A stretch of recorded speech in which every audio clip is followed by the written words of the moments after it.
bonsoir à tous. Merci de nous regarder. Voici les titres à la une du 19h50 de ce mardi.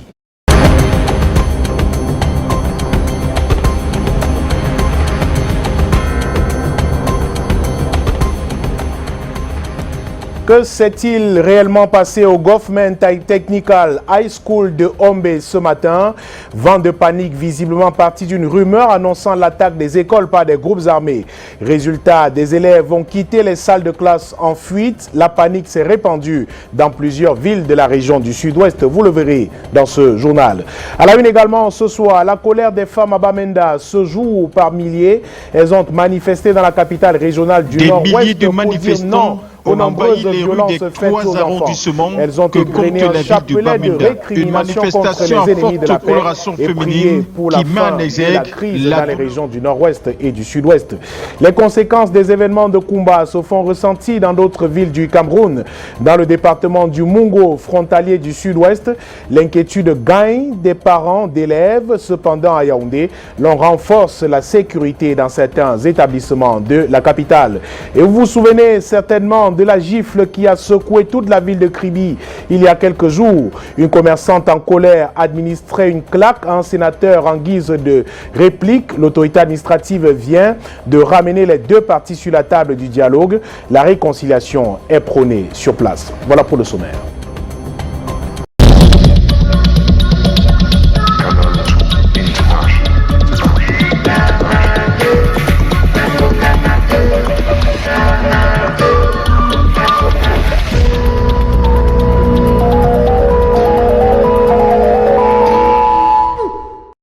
Bienvenue au 19h50. Je vous le disais en titre, non aux violences faites sur les enfants et élèves. Les populations du Nord-Ouest ont tenu à manifester leur mécontentement ce jour dans les rues des trois arrondissements de la ville de Bamenda.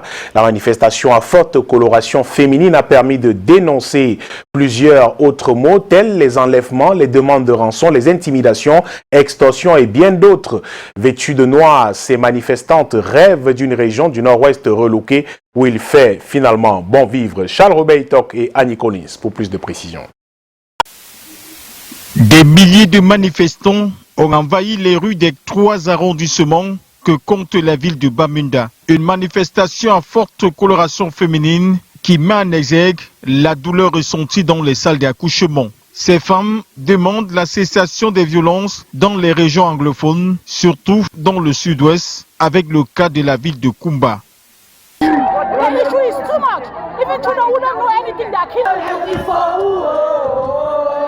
Vêtues tout de noir, elles ont décidé de marcher et d'exprimer leur mécontentement sous le regard et l'encadrement des forces de sécurité. Elles ont grimpé la colline de Hope Station pour atteindre les services du gouverneur et déposer leur doléance verbale pour transmission acquis de droit. Il est clair que les événements du 24 marquent un tournant décisif dans la gestion de la crise qui se vit dans nos régions. Et nous osons croire. Certaines, épuisées par la longueur et la hauteur de la colline, ont perdu connaissance et les premiers soins leur sont administrés sur place. Pour elles, les combattants séparatistes devraient cesser les enlèvements, demander des rançons et attaquer les bases militaires pour que les enfants aillent à l'école. D'autre part, les forces républicaines, quant à elles, devront mettre fin aux multiples cas d'intimidation et d'extorsion chez les populations. Les cas de viol des jeunes filles en cachette par les deux camps sont aussi mis en exergue par ces femmes pétries de douleur. Une manifestation des femmes qui vise la renaissance d'une région du Nord-Ouest et du Sud-Ouest relookée où il fait bon vivre pour chaque Camerounais.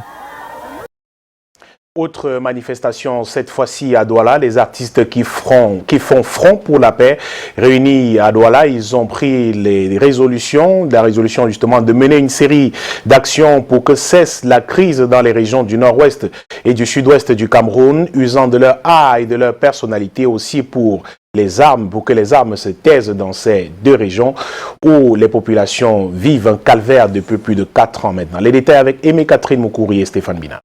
Au lieu des voix mélodieuses, ce sont les cœurs qui parlent, les cœurs qui saignent. So, please, let's not get lost in discussions. Let's not get lost in discussions. And after, I will take 3 more a word. Fiji has a word. I will take one word from Catholic to Soyo. I don't know. You guys decide who is going to speak. La tristesse dans les yeux, les artistes sont réunis pour parler de la crise, mais surtout trouver des pistes de solutions, apporter leurs propositions pour le retour à la paix. Musiciens, producteurs, acteurs et réalisateurs, mais aussi des hommes de médias, venus se joindre à un objectif, plaider pour que plus jamais n'arrive de drame, comme celui vécu ce samedi 24 octobre, quand des élèves étaient attaqués de façon barbare par des hommes armés. 7 enfants ont trouvé la mort.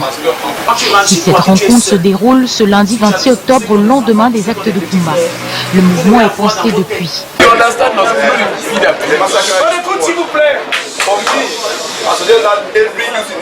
Alors si nous commettons l'erreur de commencer à leur répondre, ça veut dire qu'on a perdu le combat d'avance. Because trust me, we might sit here and think that composing these tracks, doing this. Lancés au courant de la semaine par un groupe d'artistes dans la capitale Yaoundé, les mouvements seront communs pour un projet qui portera dans un premier temps dans le secours aux personnes endeuillées, dans la production d'œuvres artistiques entre autres, dans une action globale sans relâche pour que revienne la paix. Les artistes revendiquent un mouvement apolitique, dénué de toute implication externe, pour porter un mouvement sain. Dans les prochains jours, la machine artistique sera sur le terrain. Je le disais également en titre, Government Technical High School de Hombe. La rumeur a de courtes jambes. Un fake news s'est propagé ce matin, créant la panique générale dans les villes de Limbe, Mutengene et Tiko. Au départ de cette affaire, on parle d'une nouvelle faisant état de ce que des groupes armés se préparaient à attaquer des écoles et d'autre part de l'explosion d'un pneu de véhicule ayant créé toute la panique observée toute cette matinée dans la région du Sud-Ouest. Que s'est-il donc réellement passé? Pour en savoir plus, allons à Kumba retrouver Inès Daniel Ondombala. School de Hombe, situé à quelques kilomètres de Limbe, après le vent de frayeur qui a soufflé ici ce matin, la rumeur a été vite rattrapée par la réalité. Tout est rentré dans l'ordre. Government Technical High School Hombe, les élèves et les enseignants sont dans les salles de classe. L'ambiance est studieuse. Là, ce matin, dans l'école, les enfants étaient dans les classes. Et subitement, on attend comment les gens nous appellent en disant que on a tué des enfants ici à l'école. Mais il n'y a rien. Rien n'est pas passé ici. Personne n'est pas mort. Il n'y a personne qui est mort ici.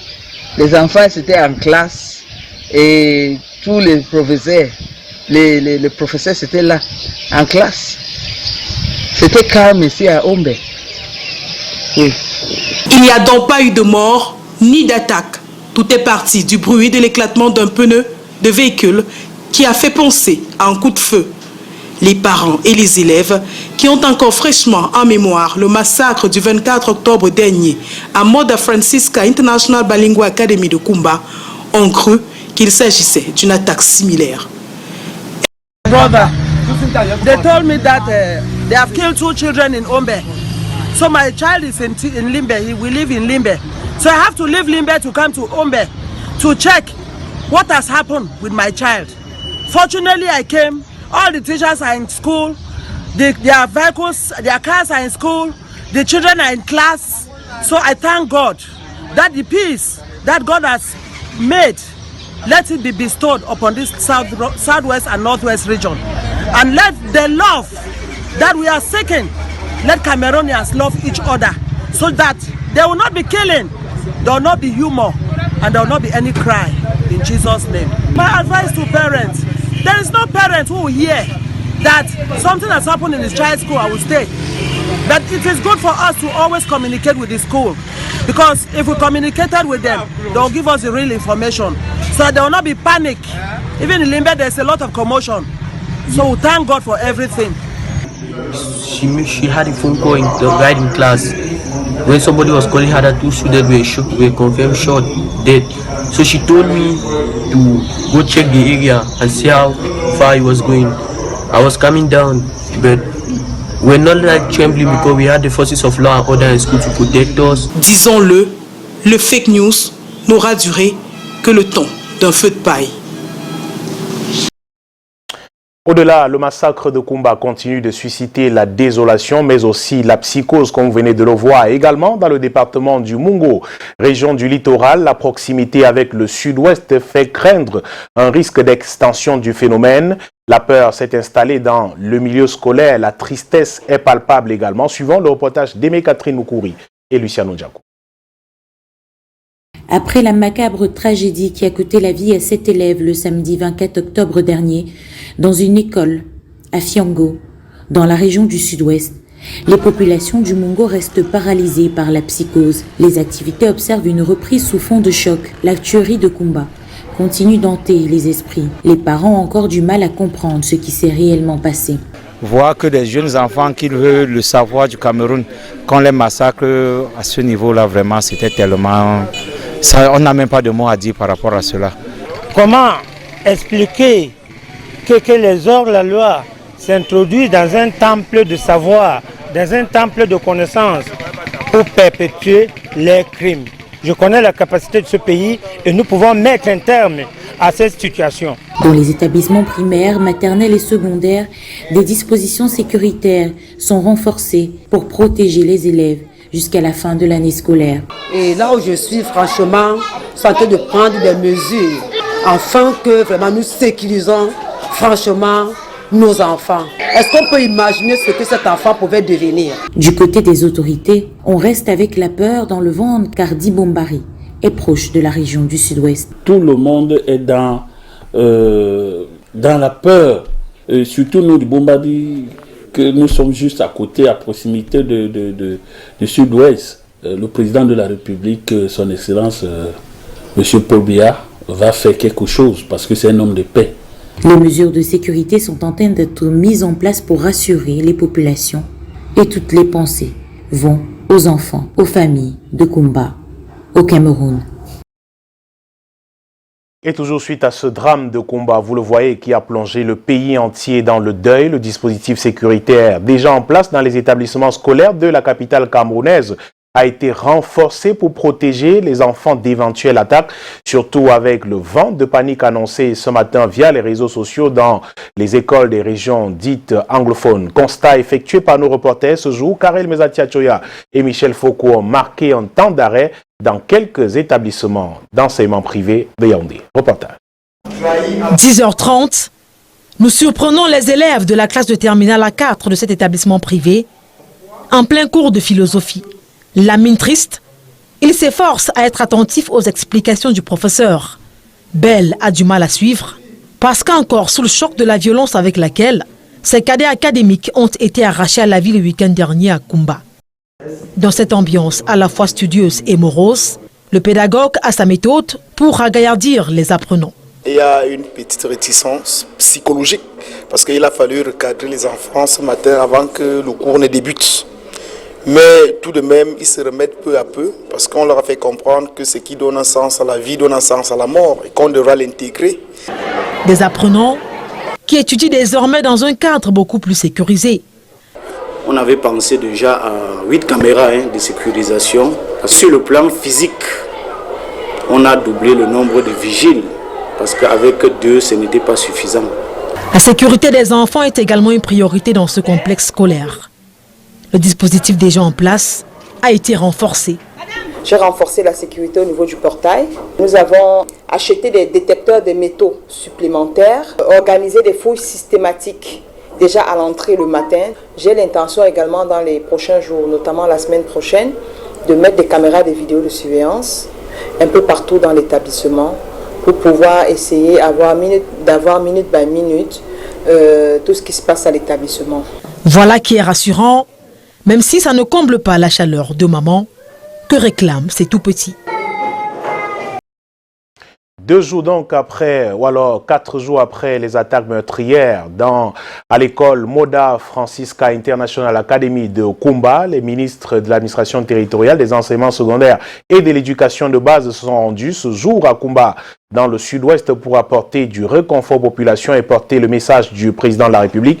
Les 3 ministres dépêchés par le chef de l'État n'iront pas jusqu'à l'école Moda Francisca Academy où le crime a été commis. Cependant, ils se sont entretenus avec les autorités administratives et traditionnelles de la région ainsi qu'avec les parents sur les mesures sécuritaires envisagées pour la protection des établissements scolaires. Le compte rendu de Junior Ossin et Thierry Nana.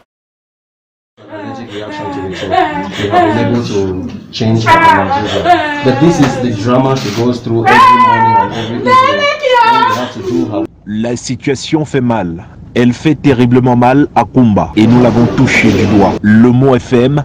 Il faut taire cette guerre et reconforter les familles des enfants tués par des présumés terroristes samedi dernier.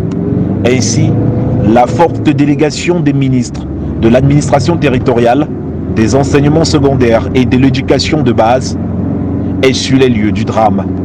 Départ Douala pour une descente d'urgence qui débute tout d'abord dans les services du gouverneur de la région du sud-ouest à Boya, puis une visite à l'hôpital régional de Boya auprès de 2 enfants survivants de cette attaque sanglante.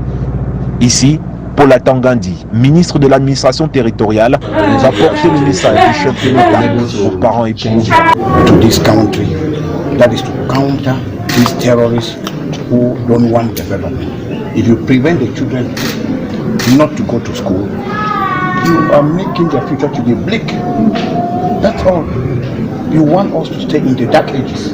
It is not possible. You are with us, the nation is with you.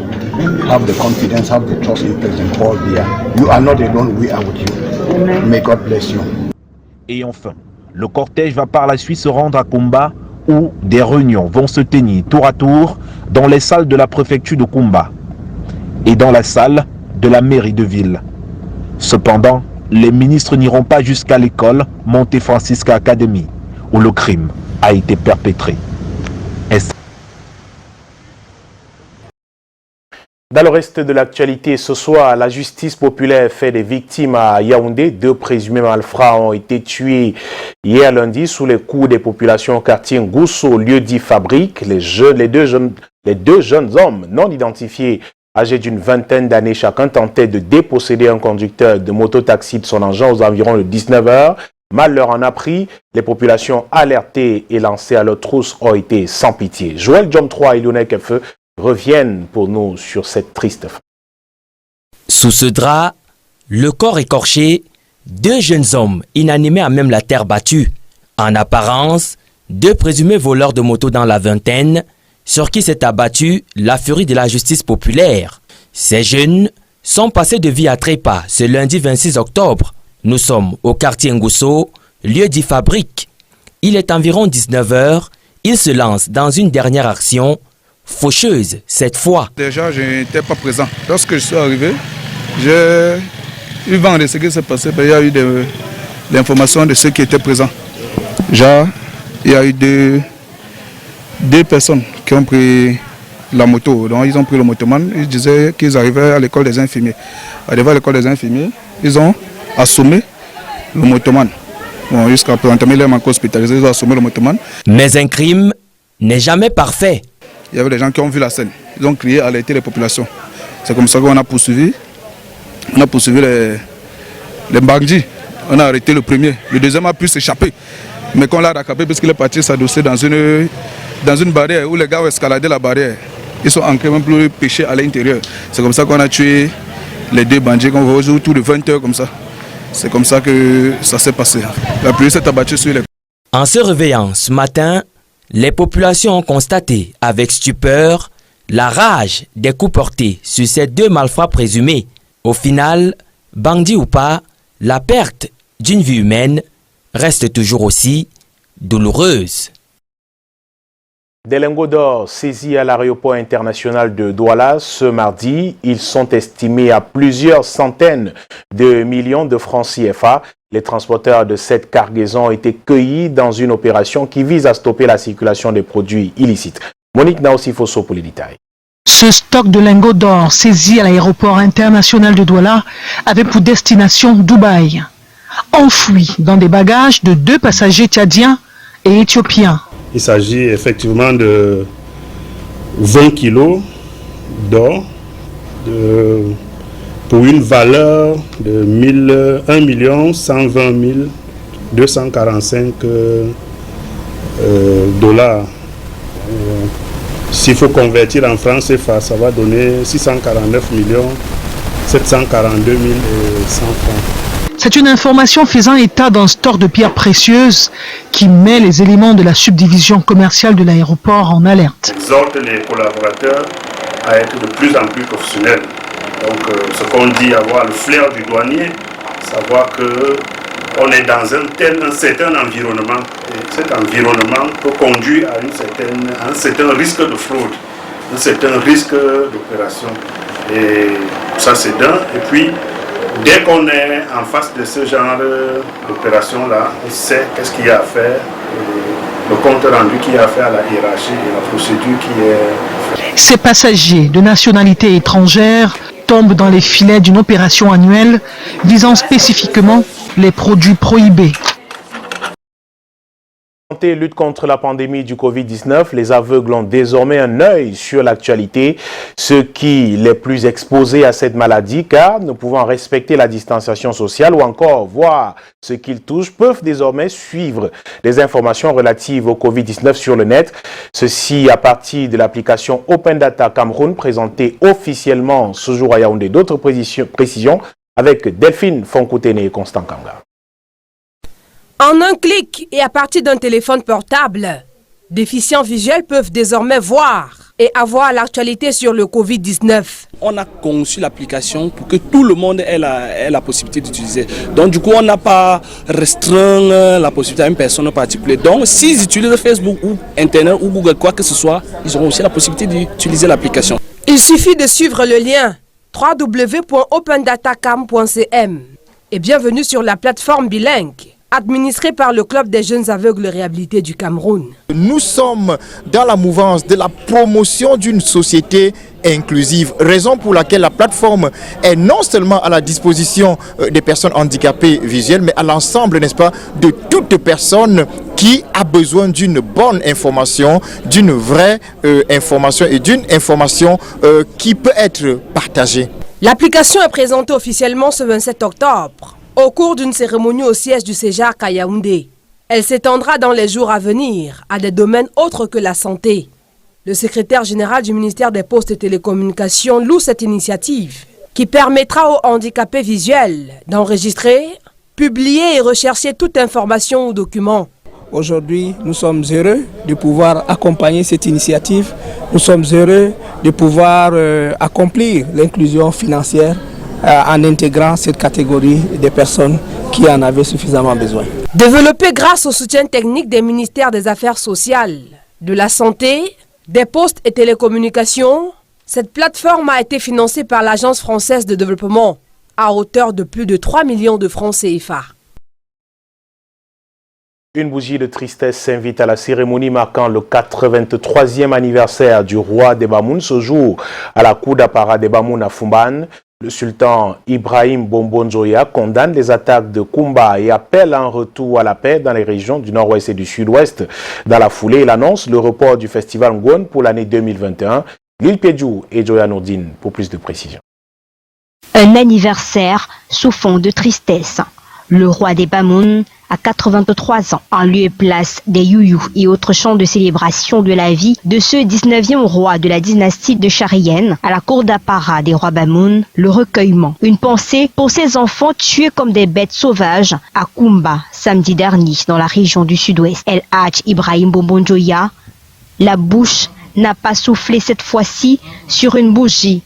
Elle l'a plutôt condamné, avec le dernier souffle, les attaques dans ce lieu du savoir par des hommes qui n'ont pas peur de Allah.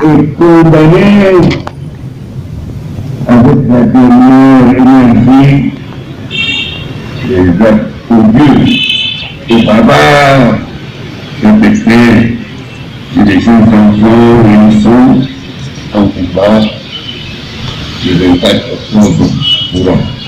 Cette ambiance a alourdi la cérémonie marquant le 83e anniversaire du sultan roi des Bamoun. Mais un roi doit rester debout pour son peuple. Dans la foulée, El Hadj Bombonjoya annonce que les grandes journées traditionnelles et culturelles du peuple Bamoun, l'Ungwon, sont renvoyées pour 2021. Dans ce tourbillon de mauvaises nouvelles, une plus gaie Le festival Ngone figure sur la liste du patrimoine de l'UNESCO. À l'unanimité, nous sommes tous d'avis que l'inscription du Ngone contribuera à assurer sa visibilité, la prise de conscience de l'importance du patrimoine culturel immatériel et à favoriser le dialogue, reflétant ainsi la diversité culturelle du monde entier, témoin de la créativité humaine. 2020 est une année particulièrement difficile au Cameroun à cause des crises sécuritaires et sanitaires. Une année de plus, c'est une grâce divine pour ce roi. Les règlements du championnat de Ligue 1 et de Ligue 2 ont été adoptés ce jour à Yaoundé lors de l'Assemblée générale extraordinaire de la Ligue de football professionnel du Cameroun. Les présidents de clubs ont répondu favorablement à l'appel lancé par le président Pierre Semengue. On voit cela avec Alain Gislenkanga et Michel Foucault. La fronde n'a pas marché. Le temps ferme. Pierre Semengue savoure sa victoire contre des présidents de clubs qui annonçaient l'échec de cette assemblée générale extraordinaire tenue ce mardi à Yaoundé. Quand au matin, avec la présence de 22 clubs sur 33. J'ai beaucoup plaidé pour que mes frères tous se retrouvent ici, pour que nous puissions finalement démarrer le championnat parce que c'était le plus important. Quand vous êtes un président de club et que vous mettez de l'argent à rassembler les enfants qui s'entraînent tous les jours et que vous avez un championnat que vous ne savez pas quand est-ce que ça va démarrer, c'était devenu très inquiétant. L'inquiétude a fait place à l'assurance. Les travaux ont accouché de plusieurs résolutions.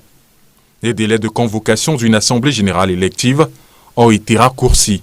Les candidatures doivent être envoyées au secrétariat général de la Ligue au moins 12 jours avant la date de l'assemblée générale. Le secrétaire général informera les membres et rendra public les listes officialisées par la commission électorale 10 jours avant la date de l'assemblée générale. À côté de cela, les résultats du championnat de Ligue 1 et de Ligue 2 organisés par la Fédération camerounaise de football la saison écoulée ont été validés. Dans l'intérêt de la nation et en particulier dans l'intérêt du football camerounais. Les règlements adoptés, l'Elite One se jouera avec 21 clubs et 14 en Elite 2. Les joueurs reprendront donc le chemin des stades dès le 31 octobre prochain. Toujours en sport, éliminatoire de la Coupe d'Afrique des Nations Cameroun 2022, les 32 Lions présélectionnés pour la double confrontation contre le Mozambique les 12 et 16 novembre prochains sont connus. La liste a été rendue publique hier par le sélectionneur Antonio Conceição. Plusieurs visages, dont Vincent Aboubakar, font leur retour en sélection. On scrute cette liste avec Daniel Anissemboudier. Vincent Aboubakar, Christian Bassogok, Stéphane Baoken et Arnaud Djoum font le grand retour au sein de l'équipe nationale. Ils figurent dans la liste des 32 lions indomptables du coach Antonio Conceição pour la double confrontation contre le Mozambique dans le cadre de la première journée des éliminatoires de la Coupe d'Afrique des Nations 2022 au Cameroun. Si l'entraîneur a fait de nouveau appel à ses cadres, ce n'est pas le cas pour Nicolas Nkoulou, sociétaire de Torino en Italie, et Jean-Pierre Samé, évoluant à Young Boys. Le deuxième, qui est meilleur buteur du championnat suisse en 2019, a justifié son absence par une blessure à la jambe. Dans ce listing, le milieu de terrain s'enrichit du 109. Il s'agit de Martin Ola, pensionnaire de Antwerp en Belgique. Le joueur qui a sa première sélection avec les Lions seniors a joué dans toutes les catégories, cadets, juniors et espoirs. La double confrontation aura lieu les 12 et 16 novembre prochains. Les émissaires de la Confédération africaine de football sont en terre camerounaise depuis ce matin. Ils y sont pour évaluer les infrastructures sportives retenues pour le championnat d'Afrique des Nations 2021. Ils vont parcourir les villes de Douala, Limbe et Yaoundé. Voici ce qui les attend lors de leur escale dans la cité capitale. Dans cet élément d'Alain Gislenkanga. À Yaoundé, la pelouse du stade de Ngouaïkele a été complètement endommagée par les installations du centre spécial de prise en charge des patients atteints du Covid-19. Ce stade, retenu comme site d'entraînement pour le championnat d'Afrique des Nations 2021, pourrait ne plus faire l'objet d'une visite des experts de la Confédération africaine de football. Le gouvernement, à travers le ministère des Sports, a trouvé une solution palliative. Elle se trouve à quelques kilomètres de là, au stade Olembe. Ce sont ces 2 stades d'entraînement qui seront proposés, l'annexe A et l'annexe B de ce complexe sportif. De la pelouse au gradin, à la grille de sécurité, en passant par les vestiaires, tout est pratiquement prêt selon l'entreprise en charge des travaux pour faire bonne impression. Lors de la dernière visite du ministre des Sports, le 22 octobre dernier, on s'affairait à installer les mâts d'éclairage et le tableau électrique. Seuls les travaux de la piste d'athlétisme n'avaient pas débuté. Dans l'enceinte du stade proprement dit, l'embellissement se poursuit. La salle de conférence est déjà opérationnelle. Le stade Omnisport sera l'une des escales des experts de la Confédération africaine de football, un stade dont les travaux de réfection de la zone presse ne sont pas encore achevés. Et dans la même veine, le stade municipal de Melon est en pleine cure de jouvence. L'antre de stade Renard de Melon a reçu une visite d'inspection de la Ligue. Non, on reparle plutôt cette fois-ci de la visite de ces experts de la Confédération africaine de football qui seront également dans la région du littoral pour visiter les stades. Marc Chomou nous présente quelques infrastructures qui attendent ces émissaires de la CAF. À 80 jours de recevoir son premier match du CHAN, le site de Douala présente généralement fière allure à quelques heures de la visite d'inspection de la CAF. C'est à huis clos que Constant Omari et sa délégation vont visiter le stade Mbappé-Lépé infecté par la Covid-19 avant de se prononcer sur sa mise à l'écart ou non. Autre centre d'intérêt, la pelouse du stade de Japoma. Lors de son dernier passage en début d'année, la CAF avait déjà émis des réserves. Pour le reste du stade, rien à signaler.